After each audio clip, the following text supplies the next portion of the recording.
Herzlich willkommen, Sianamgela, and welcome to the Bundesliga Connection with Chris Harrington on the SL Podcast in partnership with DW Berlin.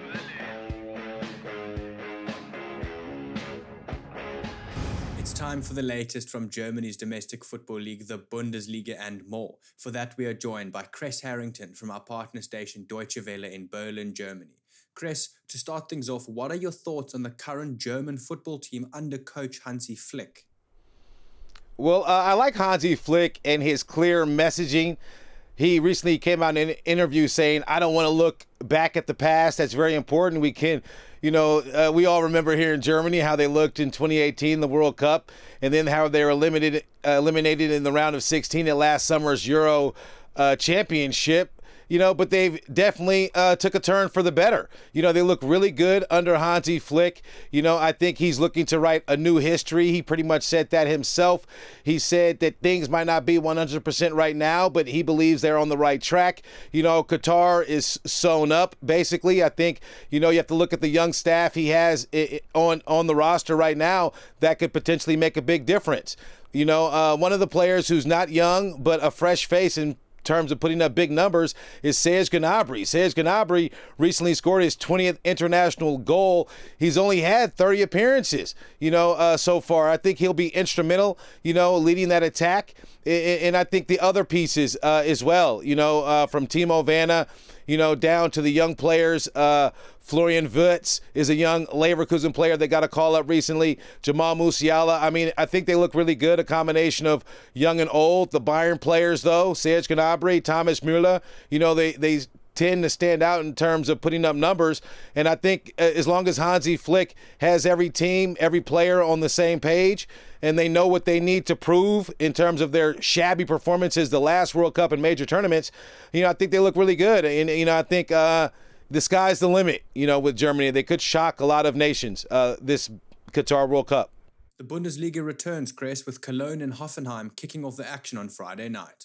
Yeah, Cologne is a side doing shockingly well right now. They played in the relegation playoff last season and only one defeat this season, and that happened to Bayern back in August.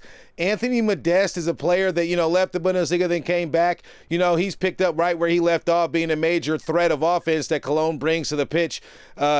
Match in and match out. He leads the team in offense right now, and they're looking really good. They're sitting at 12 points, and them being sixth in the standings, 3 points can do them well. They're playing Hoffenheim, a team that scores by committee. A few players have goals, but Andre Kramaric is the player that typically stands out. They've been on and off this season. They're coming off a 3-1 defeat to Stuttgart. Hoffenheim used to be solid at home, especially when Julian Nagelsmann was leading the side, back then, but a lot has changed since then. I think, it's hard to say what to expect. As I've mentioned, sometimes Hoffenheim, they've even lost at home this season. Some strange opponents have come out on the winning side against Hoffenheim, and I think Cologne has all the momentum behind them, to climb themselves into European contention, even more so than being sixth. They could crack into the top four if they perform well, as they have been in the past. The main event has to be Leverkusen hosting Bayern, Chris. Yeah, without question. Identical records with exception to goals scored. Bayern has that in their corner. But Leverkusen is for real. I did think losing Kai Havertz would hurt the team, but Florian Wirtz has been exceptional. Their only loss this season was a 7-goal thriller to Dortmund. Erling Haaland scored a hat-trick, to save, not a hat-trick, a brace, to save the 3 points for Dortmund. But Wirtz, Florian is a youngster, that's making a name for himself fairly quickly. When he first replaced Kai Havertz, he came in, back in 2020, he scored a brace. He scored 2 goals. He was the youngest player to score in the Bundesliga until Dortmund's Moukoko stole that record for him. But he does have another record. He's the youngest to score 10 goals, in the top flight. And one of those goals, in his career did go past Manuel Neuer in the past. So Bayern, coming off a defeat to Frankfurt, I'm sure this will motivate the team to be all they can be to kind of, reinvigorate their season, because it's a bit embarrassing. They did lose in Munich. That's like a fortress for Bayern Munich. So to be defeated on your home ground, I'm sure sends a signal to the rest of the teams out there. So I'm expecting a fireworks to be on the pitch. We have to wait and see what happens, how it ends, but history favors Bayern. The last time they lost to Leverkusen was in 2019, but that was then and this is now, and I do expect it to be a tight match. I don't even feel comfortable calling a winner. I'm thinking a draw, could be the result of this one. Chris, like always, what else has hit your radar this week? Yeah, of course, the Ballon d'Or, the award that gives, the footballer on the planet, his piece of silverware, that puts him down in history with all of the other great players. Bayern Munich's Robert Lewandowski and Borussia Dortmund's Erling Haaland have been named among the 30 nominees. Lewandowski missed out when they didn't have an award, but, he's definitely the front runner. I think Bayern, he won the best FIFA men's player. He recently picked up the European Golden Shoe.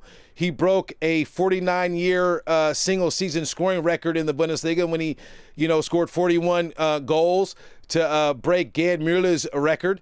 I think it's his time, but you have to look at his competition. It's going to be stiff. He could become the first Polish player to win it, and Erling Haaland, I don't think, he's, going to win the award with the other players, but you can't argue what he's been able to do.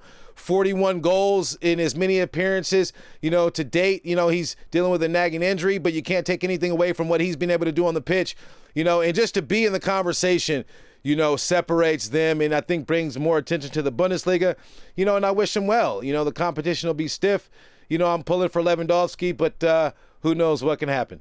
Thank you very much for the Bundesliga update, Mr. Chris Harrington from our partner station Deutsche Welle in Berlin, Germany. Have a fantastic day further.